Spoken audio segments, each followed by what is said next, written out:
Freitas, que ele descreveu como a maior decepção dele nesse momento, e também Jair Bolsonaro, que ele descreveu como tendo um complexo messiânico. Vamos ver exatamente o que ele falou? Eu só estou exigindo retratação deles porque eles se dizem de direita. E eu estou provando que o Tarcísio não é de direita. O Tarcísio é uma péssima escolha que o Bolsonaro colocou aqui, que inclusive vai dar um pé na bunda do próprio Bolsonaro. Porque do dia que ele coloca o Kassab tá ali dentro jogando dos dois lados. O Kassab tá apoiando o Boulos e tá apoiando o Nunes. O Kassab é o tipo de jogador que tanto faz o resultado para ele. Se acontecer o milagre de Silas retratar Bolsonaro, Eduardo, Nunes e o Tarcísio, aí eu entrego um documento que eu quero: educação financeira, inteligência emocional, empresarização, profissões do futuro, tecnologias e escola olímpica. Se ele assinar isso, os meus pedidos, eu já passei para o Sabará, se tiver retratação, eu vou para discussão. Discutiu, assinou o documento é uma coisa, ou seja, eu tenho convicção que eles não têm humildade para isso. Celso Peixoto, minha querida, vamos tentar entender a psicologia por trás desse posicionamento enfático, contundente, para dizer o mínimo, polêmico também. É o seguinte, o sujeito, para se dizer dono dos votos que teve, e ninguém nega, votação estrondosa para a condição eleitoral que ele tinha na largada, mais de 1.700.000 votos, longe de ser desprezível, muito pelo contrário, mas para o sujeito ser dono do voto, leva tempo e algumas eleições. Acho que o Bolsonaro conseguiu consolidar isso só nessa eleição, sinceramente. Então, eu acho que a mesma humildade que pode ter faltado a Pablo Marçal na polêmica do laudo falso, parece que está faltando a ele nesse exato momento. Qual é a sua previsão? Falta bastante humildade dentro disso e vem uma concepção de que o voto é dele, quase como se ele fosse um dono do seu eleitor e ele vai ali dizer: você vai aqui, você vai aqui, você vai ali. Nós sabemos que não é isso que acontece. Embora a transferência ela exista, então, por exemplo, a deputada Tabata apoiou o Guilherme Boulos, mas não necessariamente, inclusive conheço vários eleitores dela que não votariam no Boulos. Então, não existe isso do dono do voto, existe a consolidação que o Bolsonaro, de fato, conquistou com o passar do tempo, o Lula, em certa medida, também conquistou.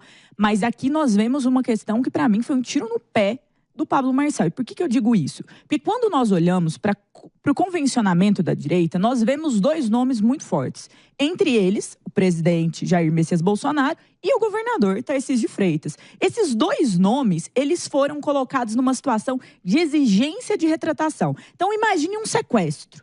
Para dar alguma coisa, ou seja, para se colocar contra aquele que ele chamou de comunista, do cara que estaria ali do outro lado, o inimigo da esquerda, ele colocou como condição um pedido formal de desculpas a ele, pessoa. Então é uma postura, até como nessa lógica de guerra política, que pode ser interpretada e já está sendo interpretada por alguns como egoísta, uma postura extremamente que valoriza a si e não a sua causa. Isso é muito mal visto pela maioria das pessoas, principalmente na direita. Vamos lembrar que a direita, o grupo que o Marçal está compondo aqui, que teve êxito nas eleições, fez seus 28% de eleitores ali, de voto, de votação expressiva, ele é um grupo que despreza em muitos momentos o Guilherme Boulos. Então, este grupo, ele não vê com bons olhos uma situação como essa. Então, isso acaba gerando um desgaste já muito grande para ele e o afasta ali de compor com o grupo político, que é o grupo do atual prefeito Ricardo Nunes.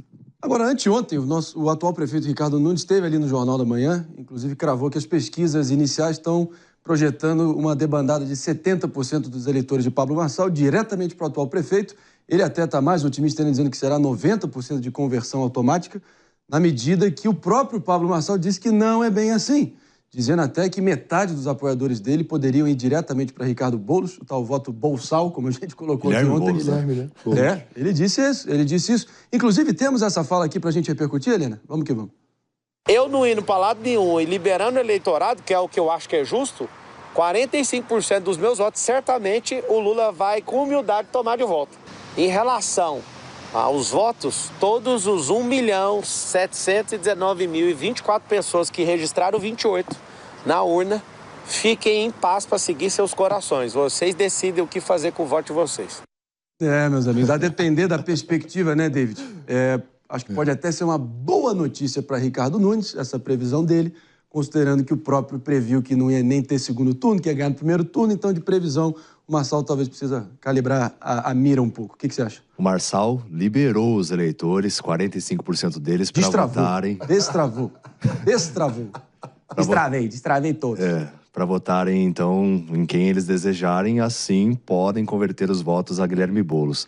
Mas eu acho um pouco de falta de humildade, como ele diz que as pessoas, eles precisam ter humildade e virem me pedir desculpa, falta de humildade por parte do Marçal, porque onde já se viu ele colocar como se os eleitores fossem totalmente deles e não têm o livre-arbítrio para decidir o voto.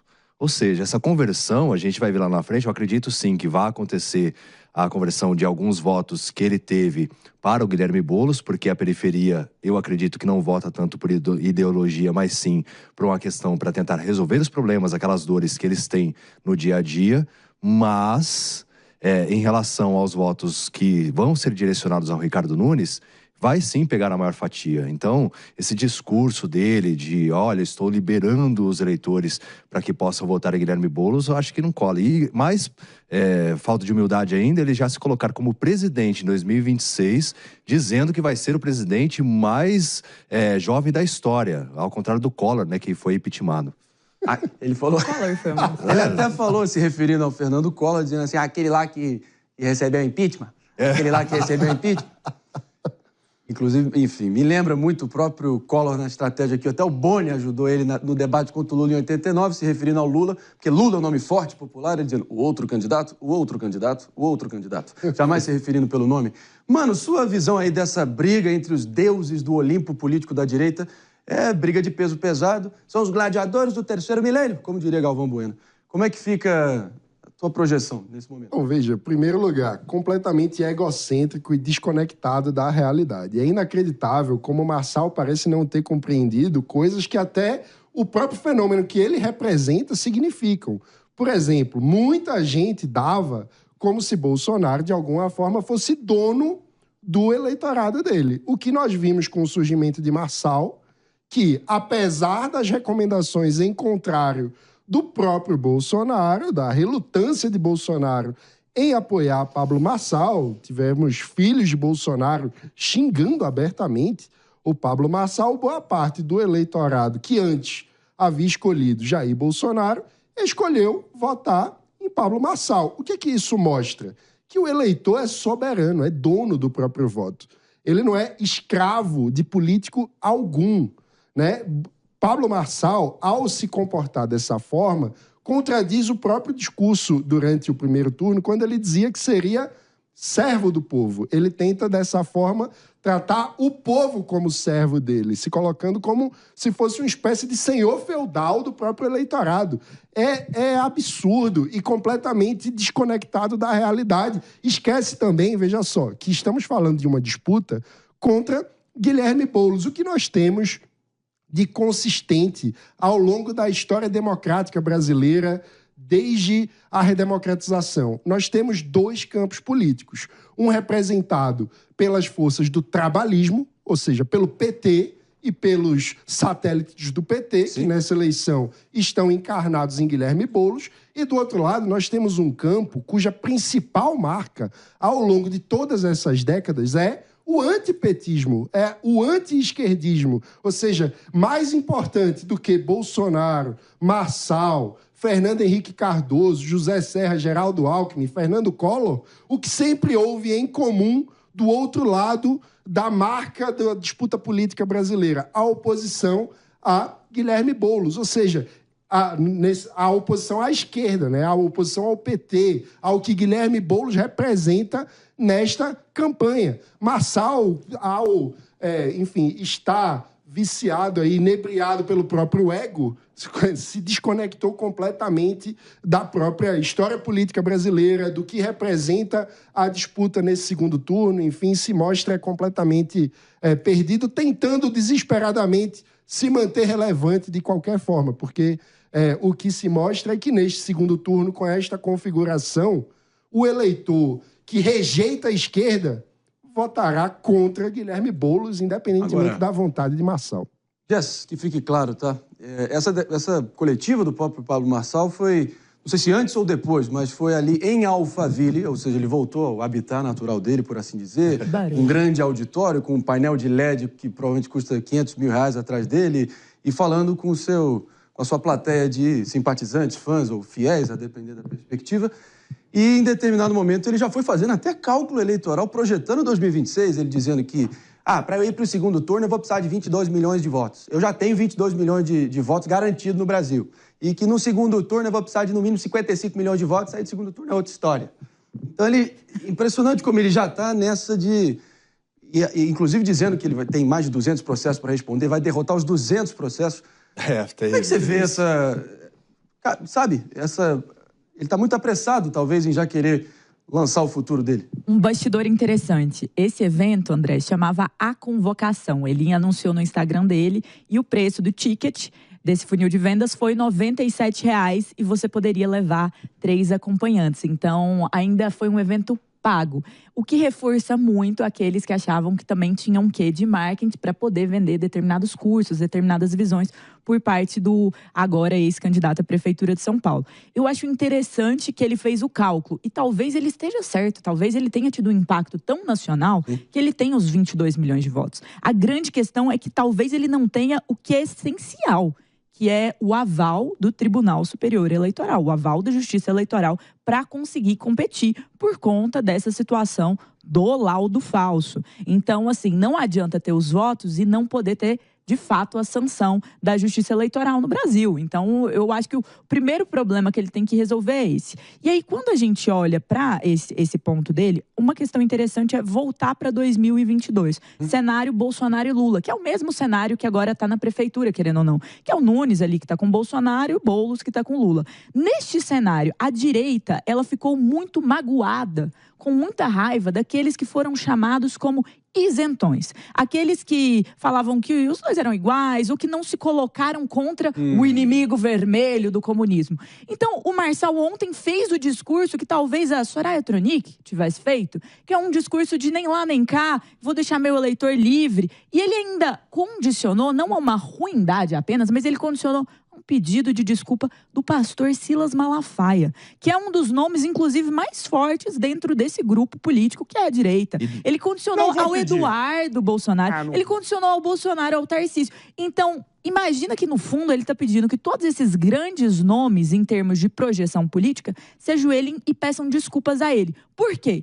Por não terem o apoiado, por terem ido com o candidato que, de fato, está no segundo turno. Então, assim, ele foi um isentão. Será que em 2022, é um questionamento que eu vi um eleitor dele fazendo, ficou com a impressão que em 2022 ele não ia ter ido nem de Lula nem Bolsonaro. Ia ter deixado livre aí, contribuído para algo que a direita lamenta muito, que é a vitória. E se a gente observar mais profundamente, ele fez um elogio ao Lula, dizendo que ele tem um discurso popular e que essa conversão seria por meio do Lula, né?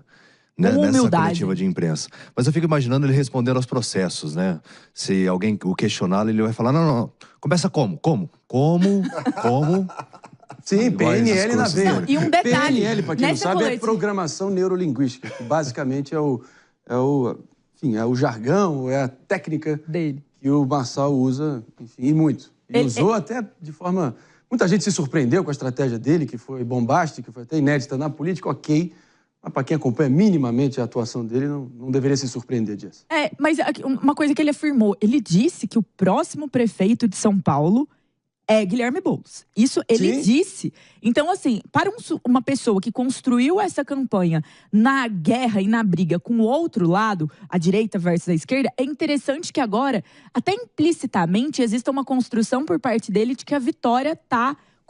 No mesmo dia, o Nunes tinha o esnobado um pouco, dito que ele não estaria no palanque dele, mas é interessante esse afastamento, né? E agora afirmando, depois de não terá segundo turno, que o Boulos seria ali o vitorioso. É estranho, de fato, os gestos dele. Não só estranho, é um delírio, né? Porque toda a lógica indica que Ricardo Nunes é muito favorito nessa disputa do segundo turno. David? Não, eu concordo. É isso aí. Agora, falando ainda em eleições, os eleitores mal voltaram para casa e, claro que os cientistas políticos, o grosso do jornalismo brasileiro, já está aí a mil, tentando destrinchar qual foi o impacto da eleição e tentando entender as diferentes relações entre o resultado final em todos os mais de 5.700 municípios, Brasilzão afora. E olha só, vamos trazer um assunto aqui que é polêmico, é indigesto, ainda mais para um período matinal, e que pouca gente fala sinceramente. Olha só esse número que a gente vai estar trazendo já aqui para vocês, no sentido da importância que teve a chuva das emendas irrigando os cofres de várias prefeituras. Isso porque 98% dos prefeitos que receberam mais ajuda de emendas PIX se